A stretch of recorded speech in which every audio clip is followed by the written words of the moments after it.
Welcome. I'd like to call this Finance Committee meeting to order. The first item we have is assignment for request for council action. For Finance, we have 24-231 budget amendments, 24-232 Tom and Jill Lincoln Foundation donation purchase agreement, 24-233 expenditure Technology Engineering Group Municipal Court, 24-234 contract with S-Cube Municipal Court, 24-235 expenditure over $35,000 Signal Service Co.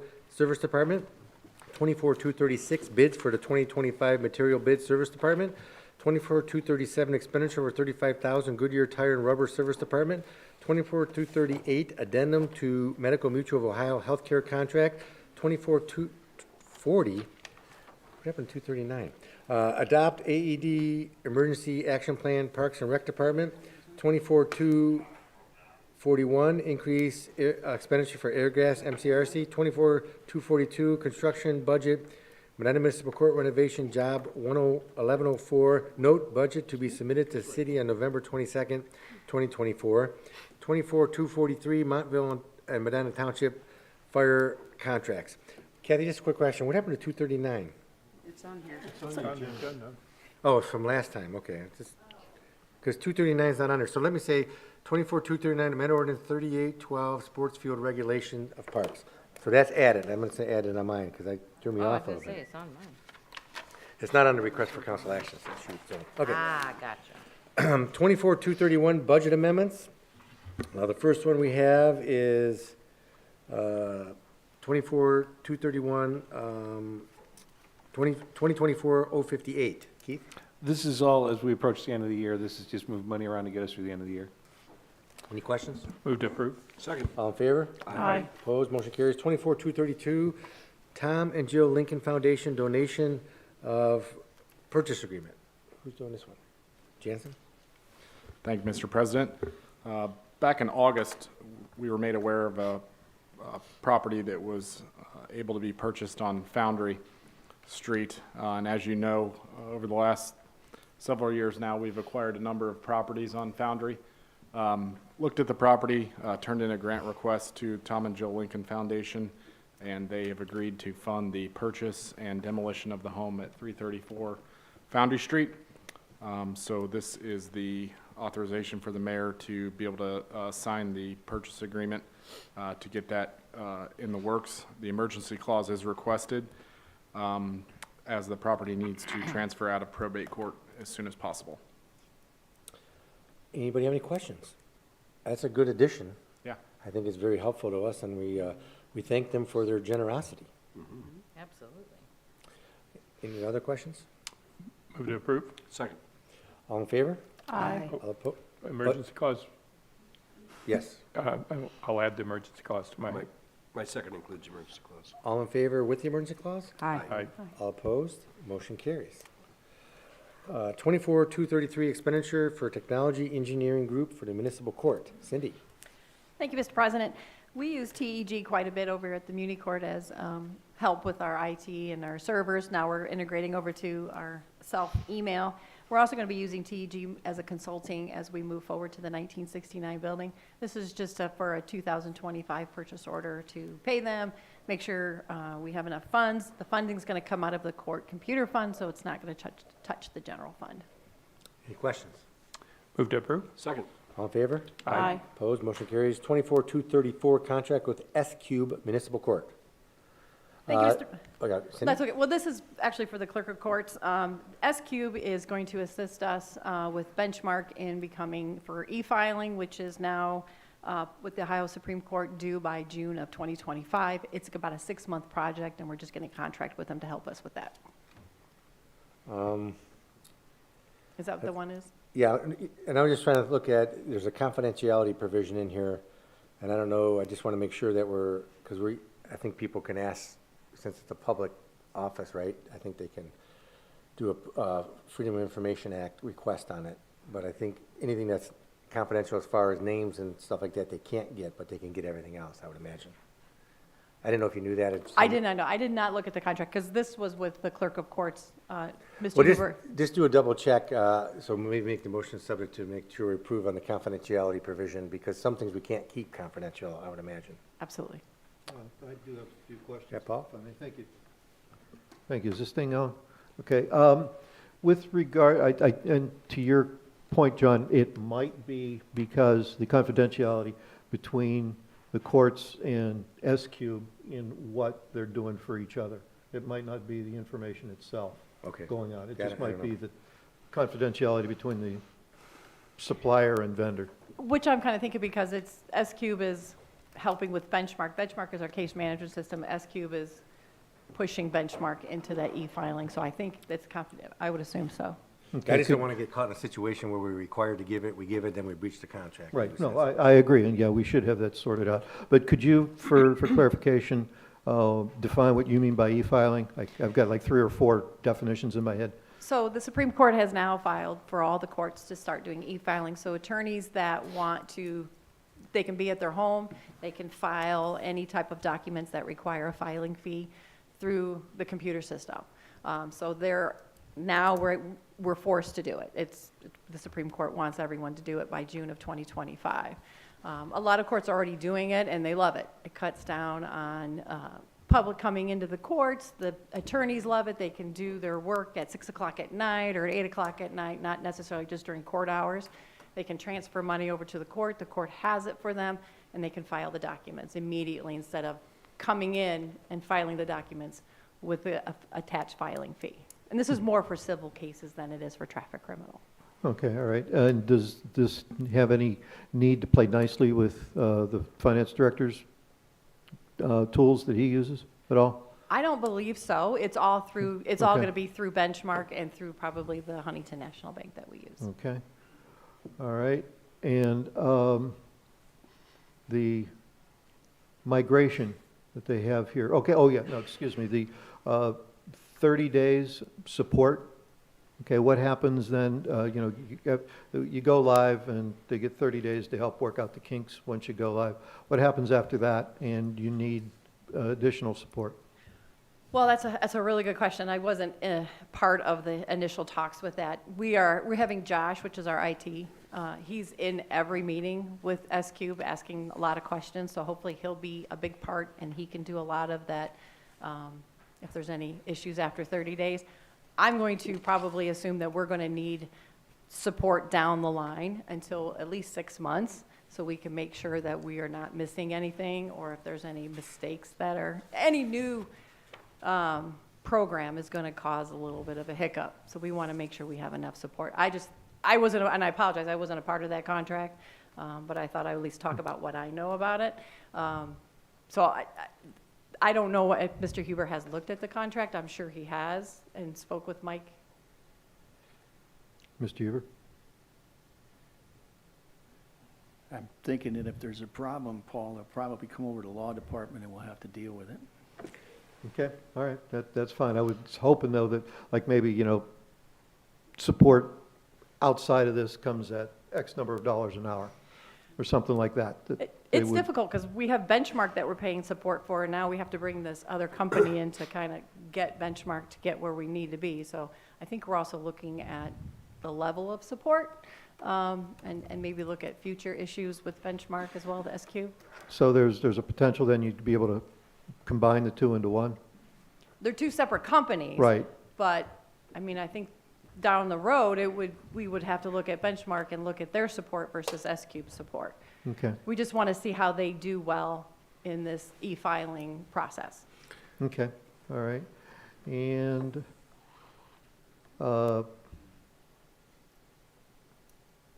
I guess that's it. Yeah, I know that Mr. Hubers is very happy with the current system that the clerk has. Yeah, I know. It's very friendly. It's not computers. So, okay, any other questions? I'll move to approve, subject to the clarification of the confidentiality clause. Second. All in favor? Aye. Opposed, motion carries. 24-235 expenditure for Signal Service Co. Service Department. Patrick? Thank you. I'm handling these for Nino tonight. He left me some notes, so unsurprisingly, there's a lot of typos, but we'll get to it. Thanks for always covering for him, Patrick. Yeah. This request will allow the city street department to have the contractor perform emergency repairs and replacement of the city traffic signal system as necessary. Additionally, they perform routine maintenance and annual tests that be conducted on the system as well. Okay, questions? Move to approve. Second. You didn't sound like Nino, but we'll take it. Not at all. All in favor? Aye. Opposed, motion carries. 24-236, 2025 material bid, Service Department. Patrick. This is our annual bid for 1 year of materials such as concrete, stone, water meters, as well as water systems maintenance supplies. Move to approve. Second. All in favor? Aye. Opposed, motion carries. 24-237, expenditures for Goodyear Tire and Rubber for the Service Department. Patrick. Approval for a PO to obtain tires for the sanitation trucks.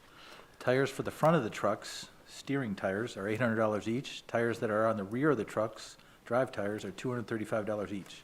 There are 8 on each sanitation truck. That's good to know. Did he write that, or are you just putting some stuff in there?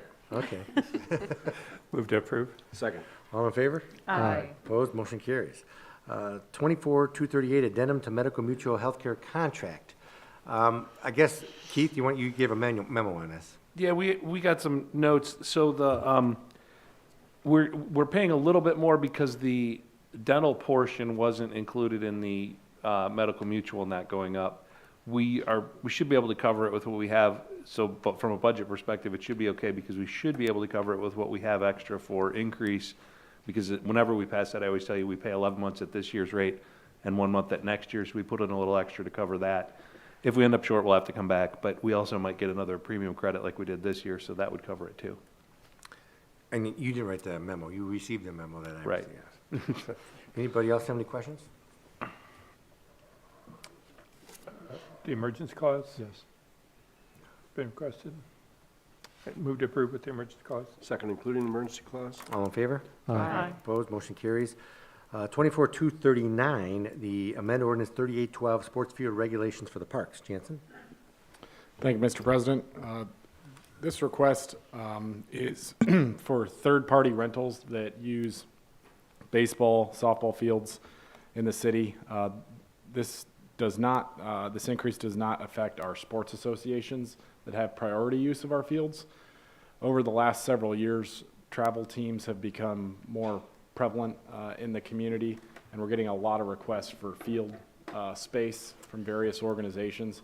We always entertain those requests, but it does take a little bit more work on our end to make it happen, because we have to communicate with the associations to make sure their schedules haven't changed, and make sure there is availability, then process the request.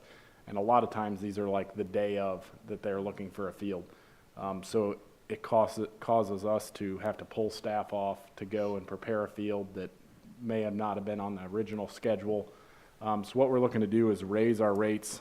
We were charging $35 per game, where we would go drag the field and line it, and $50 a game with lights. The change is to make it $75 per game.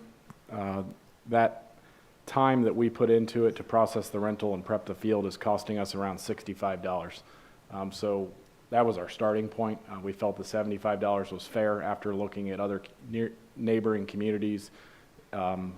What we had found was the prices are really all over the place. But for us, it was most important to at least cover our staff time, as well as make a few other changes, including raising the rate another $25, so making it $100 to use a field with athletic field lighting. We have to actually go in and program that in the computer so that they come on at a certain time and go off at a certain time. So we have some additional charges there. We're also asking to wrap it in the ordinance that reservations have to be made at least 24 hours in advance. That gives us the ability to tell people no, because we don't offer it that day. Our staff's already out, and it helps us remain efficient.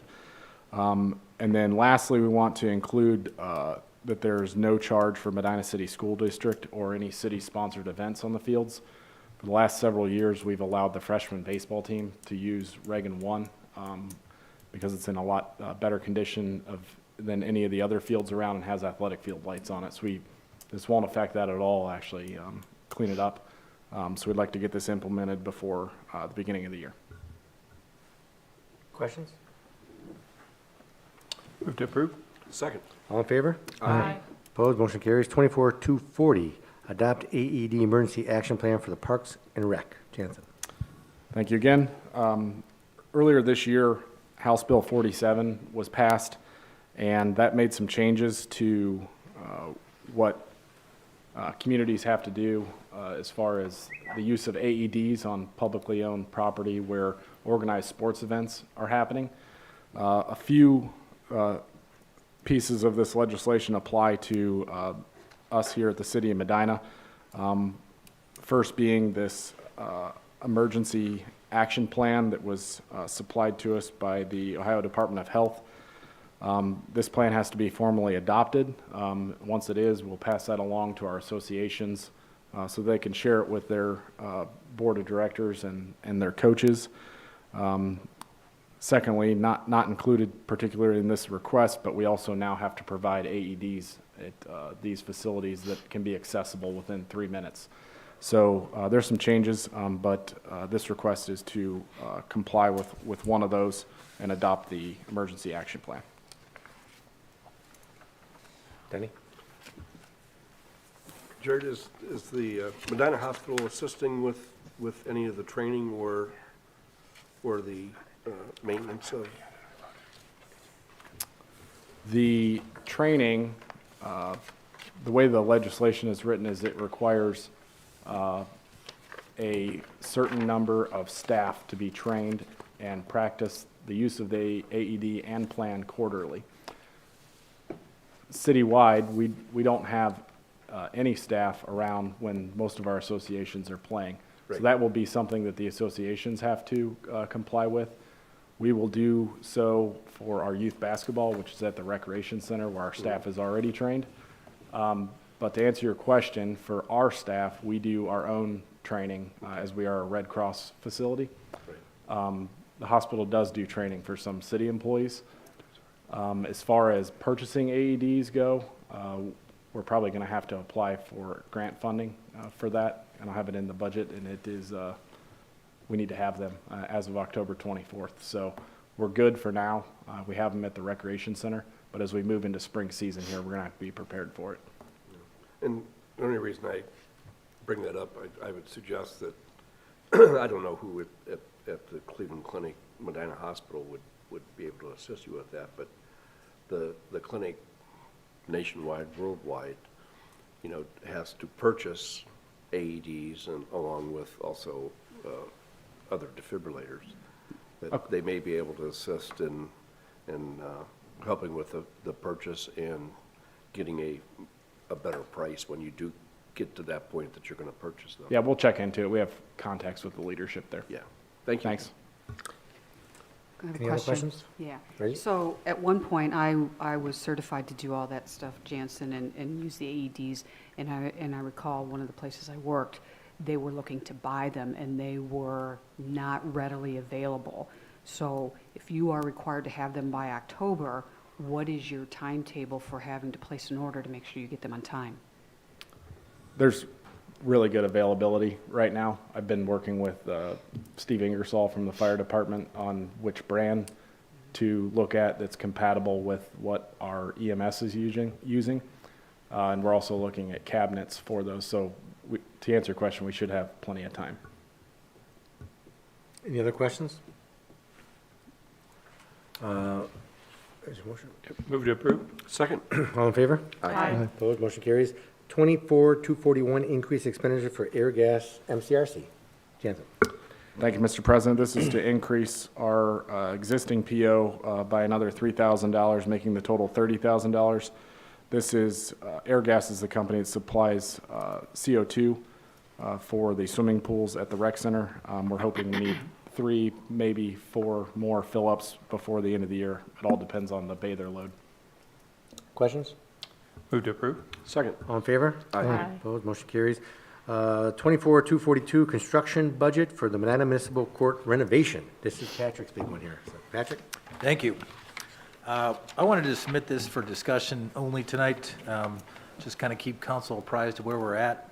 We did receive the initial estimate from our construction manager, Rulon, on Friday for the renovation project. A couple things to keep in mind. It's called the design development budget because right now they're basing this on, the drawings are only about 50% complete. There's a whole lot of assumptions. We haven't gone through the value engineering process yet. So I guess my point is that that number that was said, which is about 12.9 million, that is not going to be the final number. We really anticipate bringing that number down, hopefully quite a bit. We had a meeting this afternoon, right before this meeting, with Rulin and the architect and the judge, President Coyne, Greg, and we kind of identified a process going forward as how we can start paring that down. Yeah, and I didn't want to have everybody ruin their Thanksgiving. I don't know why Patrick sent this out the week before Thanksgiving, and he sent something out like this to us, but yeah, that number was kind of shocking, I imagine shocking to everybody, because we've been through this process over and over again, and construction costs are up, and, you know, it's just the nature where it sits right now, but that can change.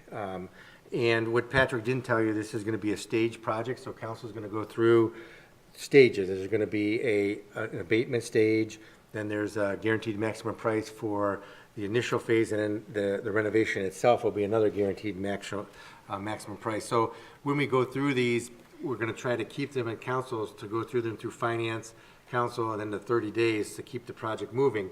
So next meeting, we're going to talk about the abatement part of it. Now, the abatement part of it, no matter what we do, because we're leasing it, whether we wanted to renovate the building, or, you know, because the cost may be so high, do some demolition to the back of the building or something, we had to do the abatement no matter what. We can't get out of the abatement because there's asbestos there.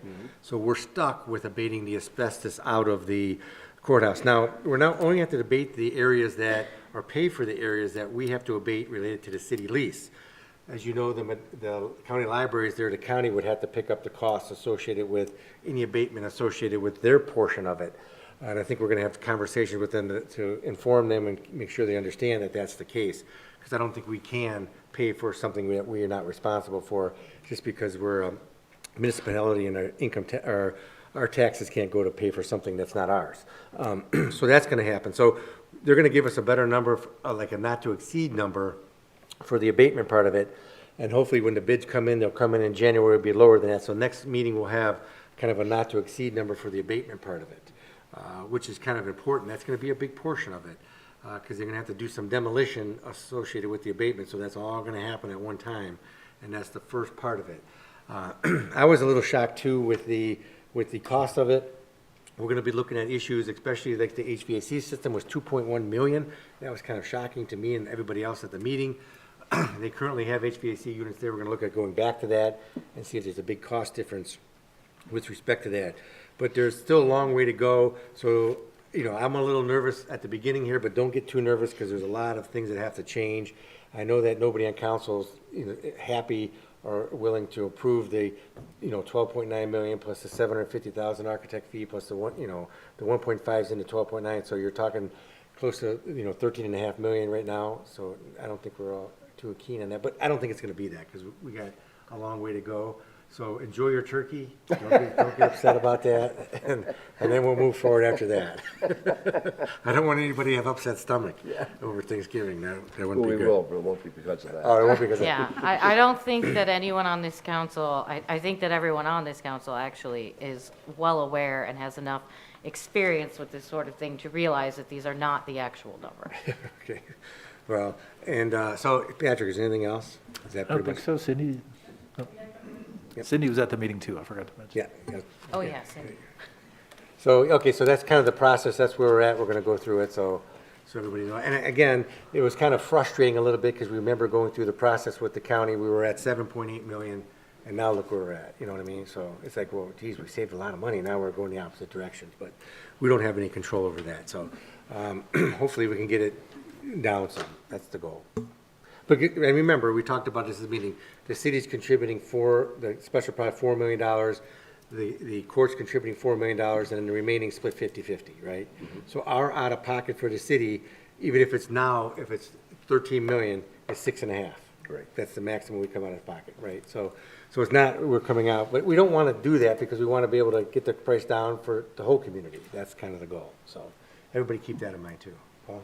As we move through this process, are we going to get like a detailed line item for each one of these so that we know that, say, for example, where is it? General requirements. We're going to know, okay, that's $260,000. That comprises of A, B, and C. Are we going to get that? So Yeah, we can absolutely. have I've maybe got, some actually, the detailed discussion. document they submitted Friday, I think we only sent out the spreadsheet, but it was 50 or 60 pages long with all kinds Thank you of for not information. sending that. Yeah, I'd be happy to get it to you if Here you it want. is, you There want it a is. copy of it? It's a pretty thick Yeah. document. But yeah, all that information is available, will be available. Okay, all right, thank you. All right, so we're gonna move forward with that, so on December 9th, hopefully we'll have a number to start the process, at least to get the bids out for the demolition and the abatement that needs to be done, because that's gonna be a good lead item, and that'll happen in, late winter, early spring. So, that's how that's gonna happen. Good. Okay? Okay, moving on, 24-243 Montville and Medina Township Fire Contracts. Chief? Thank you, Mr. President. So our existing fire contracts for both townships expire at the end of this year. So these are the revised or updated for the next 4-year period. The pricing in those contracts reflects the addition of overnight staffing that council had approved earlier this year. They have been submitted to Mr. Huber for review and his approval, and because they expire at the end of the year, we'll be requesting the emergency clause. Any questions? So subject to Commissioner. I'll make a motion to approve the agreements with Medina Township and Montville Township, subject to the final approval of the law director with the emergency clause. My second includes the emergency clause. All in favor? Aye. Opposed? Motion carries. Is there anything else to come before finance this evening? All right, hearing none, we got about 1 hour before council, so don't go anywhere. Try and Meeting is adjourned. You got popcorn?